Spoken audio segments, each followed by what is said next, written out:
khumuka isiqoko khumuka makarapa amathaconsele entshebeni yile.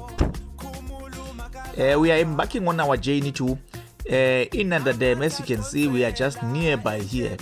We are at the top on the Hillcrest side, from the Pinetown side, in a place which is called KwaNgqolosi. Yeah, under Inkosi uBhengu, Inkosi uDlabazane.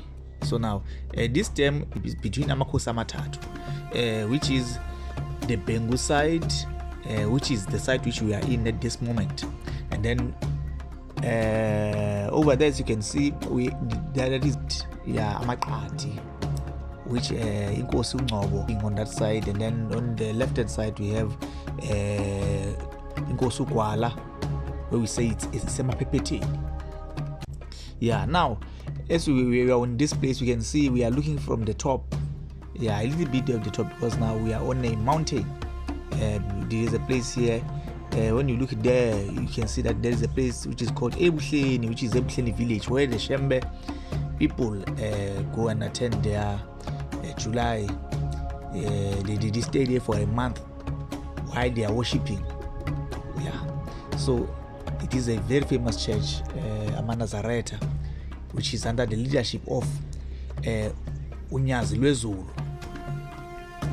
Yeah, now we are starting the journey. We will see. Yeah, it is on the other side. You can see now it's over. It's over there. You can see it's overseas. No, but it's over the dam where we are going. We are just trying to maneuver how we're going to get there. But there is a way which we are going to use, which is on the right hand side, which will take us there. It is a beautiful place, as you can see. It attracts a lot of tourism because nearby there's a place called Inanda Heritage Ewushwini Theatre, where they do theatre works. And then now this is the journey we are starting. This is the road which we are using. We go on this road. It is a snake movement road, like it is going down. Kulukutu sefikile umpoyinqephula ingwe mabalabala into eselweni nazo zonke ilwane ayehlulwa siphakathi emaqadini. Yeah, we are here to meet Mr. Ngcobo. He's growing crops, especially vegetables, and selling them to the community as well as wholesalers. But today we came the last time when we were talking about his crop growing. So today we are here for a different thing.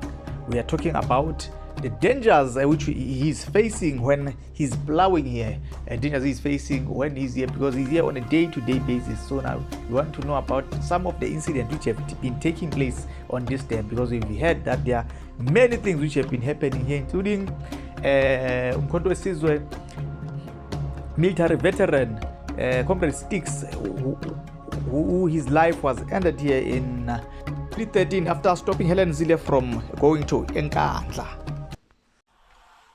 Nduduzo Mdletshe's wife is praying that he will be found. She is too distraught to speak.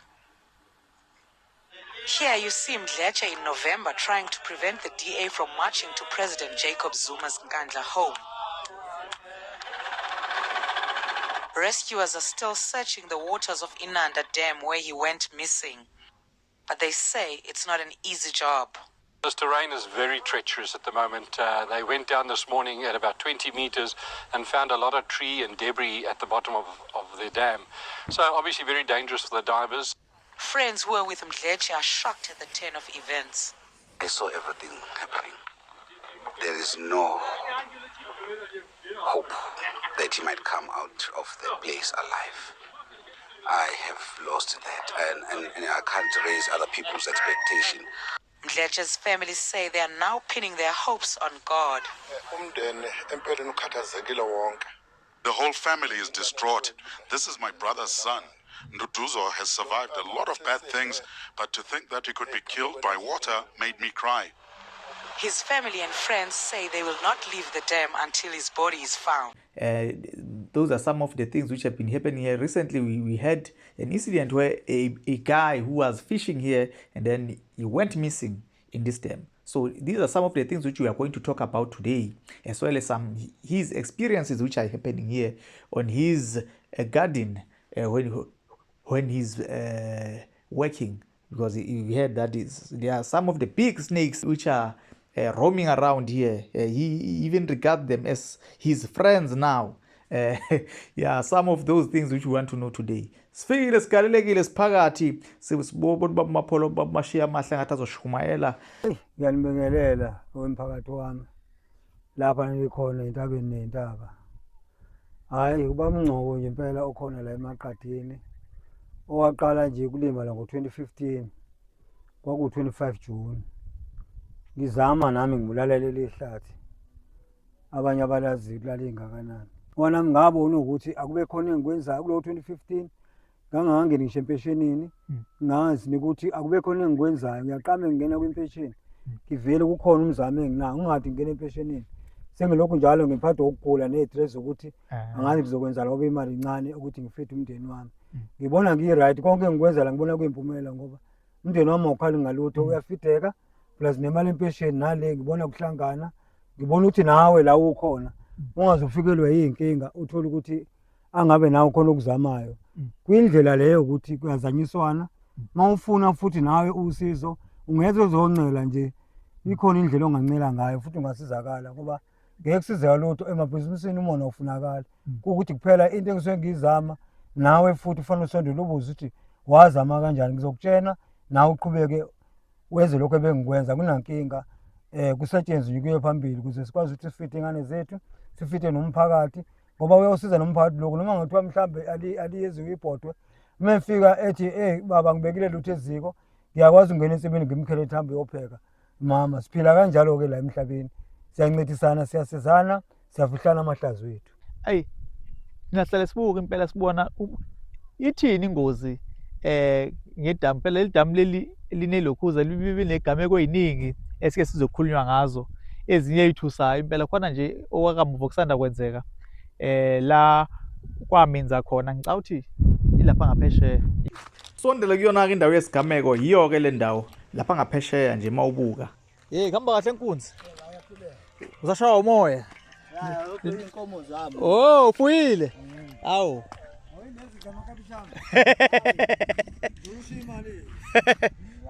leli ke ithempeli lamaNazaretha ke amaNazaretha khona la endaweni la akhonza khona kumama maduze nesigameko la kwaminza khona lensizwe kwidoba nje wasibona nje yilaphana ke lensizwe la yaminza khona ke bidoba ke isona ke isigameko ke lesi ke lapho kwenza khona lezinto nje ubaba uNgcobo senzeka ezibuka yayikhona la la kwaminza khona insizwa la ngathi sezwe ngathi zaziyodoba ukwazi kwenzakaleni impela ngathi ngithi impela isisport lesi la kwenzeka khona lento emva lapho ke hayi kwezwakala ukuthi cha isize yatholakala umphefumulo ungasekho enyameni lolo daba lafika kubaba mhlawumbe unalo lwazi ngalo.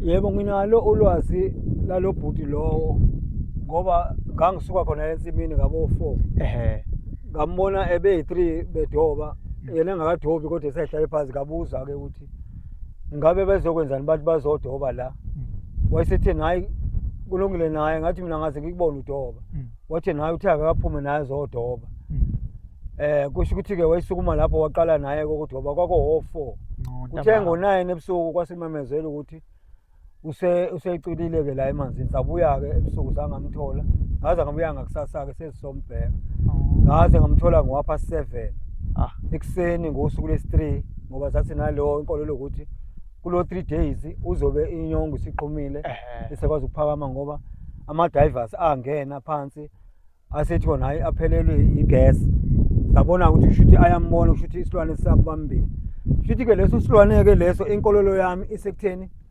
uma ngabe isilwane nobani unemqondo wakhe uNkulunkulu kaMphewo shuthi kulo 2015 ngila kusukela ngoJune noma ngizibona izilwane azilwi nami inyongo ngiyazibona zilwi nami inhlwathi ngiyayibona zilwi nami ngoba sezibona ukuthi sengumfowabo shuthi uma ufika kuleli damu uba nalokho uma ngabe ukufika ngoba yena umuntu wasematikwe shuthi lezi zilwane ziyambona umuntu ezimazi nesingamazi kule minyaka esengihlale la angaze ngivelele umbuzi so sengihlalele nginesibindi ke sokuthi angiqhubeke ngisebenze ngoba umngozi angibheke kumina sengihlalele iminyaka emingaka kusho ukuthi ziyangibona lezi zilwane ziyangigudlukela ngiqhubeke ngisebenze ngisebenza nje kahle azingiphazamisi ngoba ngeke ngayibona nje inhlwathi la ngaphakathi ensimini ngoba ngabona imhlathi yembuzi ekhomba ukuthi yayigingile yabe yasidedela lapho ngeke ngabona futhi amathambo enkomo ngale ngaphandle ngamamezela emphakathini ongaba khona uthi yake kusho ukuthi inhlwathi yayisihlanzile ngale siqedile ngoba lesikhumba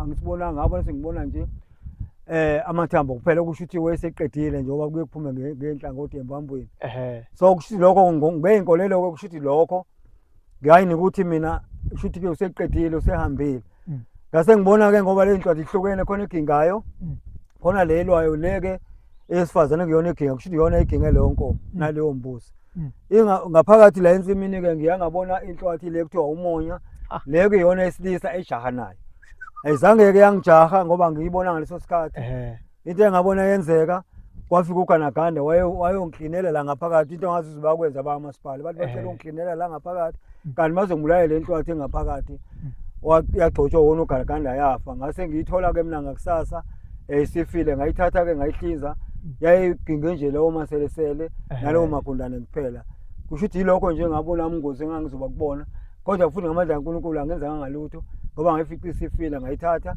ngayohlinza emva kwalokho ke akukho kunye umonakalo oqonene nami ngibona ngaphandle kweinkomo zomakhelane lokho ngifona sezezihambile ziyafa lezansi kwegate ngifika inkomo isifile ngifone sezezihambile yacibane ngitholile ngale ngaphandle ukuthi kushuthi ngempela izinyoka la zinkulu zikhona kodwa bengangavelelwa ingozi mina ngaphinda futhi enye inkomo futhi nayo yatholakala ngezansi ngapha manje ziyabheka lezi inkomo ayikhombisi ukuthi zishayiwe kushuthi khona into eyenzekayo la emphakathini ngiyawuthinta nje umphakathi mangibona kufele isilwane la kumina kodwa mina emngozini omqoneni nami cha ngiyasebenza nje angakaboni umngozi ngizabheka into eyisilwane eba nomngozi ngaphakathi Ekushuthi iqiniso le ndaba yalezilwane okukhulunywa ngazo isikhathi ke sithina hayi lapha abantu sobecabangela nje uma ubaba naye esho ukuthi ukayibona impela inhlwathi hey hayi inkinga le kushuthi icishe ibe iqiniso ngoba phela abantu abaningi bayakhuluma ngendaba eziningi zokuthi hayi cishe impela liyansizwa yayiphethwe yayibanjwe uyena sobaba kushuthi emva kwalezo zinsuku manje ngiyazi baba impela uyayifakazisa nayo le ndaba hayi inkinga kakhulu ke le kona ukufanele bake basho abantu bathi emadamini amakhulu kanjena kujwayele ukuba khona impela abaningazi nazo inyoka lezi ezinkulu kodwa kusho ukuthi babuya kufakazela impela lokho ukuthi hayi hey manje uma ziqhamukile baba isuke mhlambe hayi isingenabo ubungozi isingalwi ayinabo ubungozi obuthe omngakanani inyoka zala ayithandi nje ukuthi ziyinyoka uthatha ngokwazi ukuthi sohlalile nazo wena ayikwenzi lutho inyoka yalawo mabe isihlalile nawo ubufakazi balokho ngibona ngami ngoba la simi khona manje yaphuma enye imamba eyisinkulu kakhulu sikilele nomfana wami la oweveni nasenza naye la kunokuthi ilwe nathi yayingenhla kwethu kodwa yadlula kuthina iyashona ezansi yayangena emgodini ongezansi kwethu ayizange ize ilwe uNkulunkulu uyazi yena ngesilwane sakhe asibekela bangisho inyosi uma ngabe la kobanana engibatshalela uma ngabe ngihambe ngigawula ubanana ngizowudayisa inyosi azingishaye iziqandi futhi azingishaye ngoba isuke zibona ukuthi lo muntu uhlale simbona into esuke la isuke yazi ukuthi lo ola akalwi nami uyayisebenzela njengoba ngiyisebenzela la azili nami izilwane zala ngoba nazo lezo nyoka esuke siyibona angisho ukuthi amachwane inyoka leli damu leli laqala ngo-83 qala ukuprepare ulungiselela idamu kwaku-83 to 85 ngo-85 afakwa amanzi so uma ungaqhathanisa lo 85 kuzobe manje cabanga leso silwane-ke esikhulayo kuzobe manje singakanani wena usingabhekana naso ekhomba ukuthi iy'nyoka zala sezinkulu kakhulu ey'hlala la emanzini ney'suka ngaphandle zingene ngaphakathi ziyasibona kungenzeki lutho ngoba kukhona isikhathi 5 years ago ngikhona la ngabona amathwasa amanye laphana kaButhelezi sinomama sasitshala ubhontshisi la sabona unyazo laqhamuka emanzini azingashaya 3 times hayi ngaze ngafonela kaButhelezi ukuthi icethe amathwasa asuke kuleya ndawo ngoba kusho ukuthi usobaba omkhulu wedoba edoba kushuthi kuphuma unyazi lwakhe luye phezulu umedo. So kushuthi ke yikho ngithi mina nginenkolelo ukuthi into la ngaphakathi usevekile wena muntu usuke zikwazi. Ngoba njengoba nje ayilokhu idoba lapha ila kuthwase amathwasa agezela khona. Kusho njengoba idoba lapha elinde wona ngabaxwayisa ngicela abasuke kuleya ndawo. Izilwane zala ziya ngokuthi zikwazi kangakanani. Bona umngozi ngeke ushabukho kodwa kuwena ufika bukhona njengoba ngisho ukuthi lensizwa le isuke ematiko. Ngangiqala ukuyibona njengoba ngiyibuza ukuthi wena bangaze ngikubona udoba uzokwenzani lana. Wathi uzodoba kanti usuku lakhe lokugcina. Engisho ukuthi kodwa kuhlele kudodwa leminyaka neminyaka ngibabona abantu. Amungu umuntu la eduze kwami ngangambona ethathwa idamu noma ethatha isilwane noma inikezwa ingoba ngomngozi yokuthi mhlambe imsolile walimala. Kusho lento iya ngokuxhumana nangokomoya kusho ukuthi ngesikhathi nasanto sinako ukukholela ukutheni hayi kusho ukuthi nangokomoya ziyashesha futhi nokumuzwa umuntu ukuthi hayi la umuntu esikwazi ukuphila naye noma mhlawumbe seziyakwazi ukubona noma mhlawumbe amehlo ngathini mhlawumbe ulwazi onjani mhlawumbe ngabe umuntu ziyamfila noma ziyambona ukuthi hayi lo siyamazi lo buso esibaziyo noma mhlawumbe ziyamuzwa nje emzweni yazo ukuthi hayi no ngathi lo muntu ola ngaphandle namhlanje hayi simjwayele siyamazi. Into edala ukuthi ungaba nabo umngozi wezilwane zakhona la njengoba sekuneminyaka ngisebenzela la. Ingenxa ukuthi kule minyaka nazo suke yibona ukuthi simbonile lo muntu izolo wangalo. Second day futhi akalwi lo muntu. Kusho lo muntu anabo. Manje wena ufika uba nalokho uthi uzokulwa naye kanti mina ongibonile opheni wangibona kuze kuphela inyanga erounda la usobaba lo usuke ebona ukuthi akinabo umngozi ngoba umngozi una udaliwe ukuthi mengibona ngiyingozi kufanele angilimaze same time. Kodwa kusho ukuthi ukuhamba kwesikhathi uyabona yena ukuthi hayi nange ngiyeke hayi nama ngimiyeke lo akalwi nawo. Uyangibona mina ngimboni yena lokho edake drive nje kusho ukuthi udakhela mina ngini ukuthi ayi akukho silwane la kanti kusho ukuthi kwengibona yena ngibona ngoba sekulimala abantu ikhonto ekhona. Hey ayona inki manje amathwasa haziwenzi lutho wona. Kusho ukuthi kuleyo game leyo angibonanga kube khona uthwasa la limalayo ngoba angazange usobaba njengoba enyuka edoba lapha yana kahle weqala noma kwakwenzekani ngoba angibuyanga nangawabona ezikwatsheni angajwayele kuleya ndawo. Angibuyanga wabona amathwasa kuleya ndawo engabona unyazo lwashaya 3 times futhi ngisho umama ngangamtshela mangabona ukuthi uzosaba ukuba le damu noma nginalo ulwazi ukuthi aliyona ingozi uthini idamu. Kusho ukuthi uthe mephendula amehlo nawe wayibona wangibuza ukuthi yini le yana. Beyibona yathi mina hayi bengiyibona bengisabuthi mhlambe uzosuka uthuke kanti ayinalutho lento nje. uNkulunkulu yena umbekile umuntu wakhe ukuthi akagade la edamini ngakho uyakwenze lutho wena. Lasha khona le manzini ngqo. Kusho ukuthi kwakuvele kuqhamuka unyazi luye phezulu. Laze lwayithisha kusho ukuthi indlela adoba ofishi ngayo. Ushaya ngonyazi kusho ikade ekamisa kuphuma unyazi abese shaya ufishi odlulayo. Ushaya ufishi ungaphansi yena uyabona ufishi yena bese ushaya ubuyele phansi. Mawukuthi akwazi ukubona ukuthi njengoba isuka lo nyazi yini le idoba lakho ngoba ukusuka into oyibona ukuthi unyazi impela ukuthi liyanyuka le phezulu halfway mhlambe indawo engango 2 meter from emanzini kwe ubuhayiba khona kuya phezulu. Hayi cha iyo eshiya konke indawo izithusamile ithayiko. Hayi cha hayi yangithusa impela nami le base ngizokuthiwa bekushayela unyazi ngavele ngiqoqe same time kodwa ngihambe ngithi hayi ngeke. Hayi cha esibonge bekezwakala impela ngoba kusho ukuthi isolo sikuhlupha njalo ke makwenze kuba khona lapho okuthize okuqhamuka kuyofanele sibe size somvakashela ubabholoba la sizi nje umuntu ohlezi eduze kwalo futhi le ndawo phela ke sizizwe nezimanga ekeqhamuke ngoba khona nesinye nje engikhumbulayo kudala la enye insizwa eyangena la ngoba ngithi yayiqhamuka la ngaphezulu yayisonta. Ngezwe ngathi impela ubaba lapha phezulu bamzimela wathi wahlangana wayitshela ukuthi ekuvuka umoya kanti cha yenza isigameko esingesihleke impela ngoba ngezwe kuthiwa ngaze yashaya ingane. Yasibuya impela yazoyiphonsa kona la emanzini yazi yatholakala nayo isithuli impela. Hey cha zona shithi ziningi impela igameko la. Yebo ngiyakhumbula lelo ndoda leyo yangena kwakumgqibelo ngo-2010. Yes. Ngangisekhaya nje ngahlangana nomunye ubaba kaGoba wathi sekushona umfundisi ngala ngezansi. Ngokumazi lo mfana nanokuthi hayi uyena ngimcabanga ngoba ubaba Buthelezi esemsebenzini ngehla. Ngafica futhi ama-divers esemkhipha. La impela nje engabona khona lolunyazi ila le ndoda ama-divers aphuma kuleyo ndawo.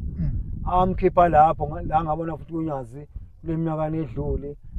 Akhishwe eseshonile ke lo bhondlo ngisho ngeke igaba ethile zakheke naye ebizwe ngabo. Kodwa wayifaka yena ke sikisilwane samdonsa ngoba wasuka straight kubo wayongena lapha ya. Asimdonsanga isilwane engaphandle.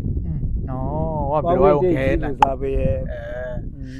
Yayibona phela nayi insizwa lapha ngoba impela abanentshisekelo emsebenzini kaBaba uNgcobo. Number sizoyishiya lapho. Sithi sibonga kakhulu laba ababuke baze bafika la. Sithi Izandla Zethu Likhanda. Siqhubeke ni like ni subscribe channel yethu. Kusisiza kakhulu ekutheni silo siqhubeke njalo senze umsebenzi. Izandla Zethu Likhanda. Danko, till next time.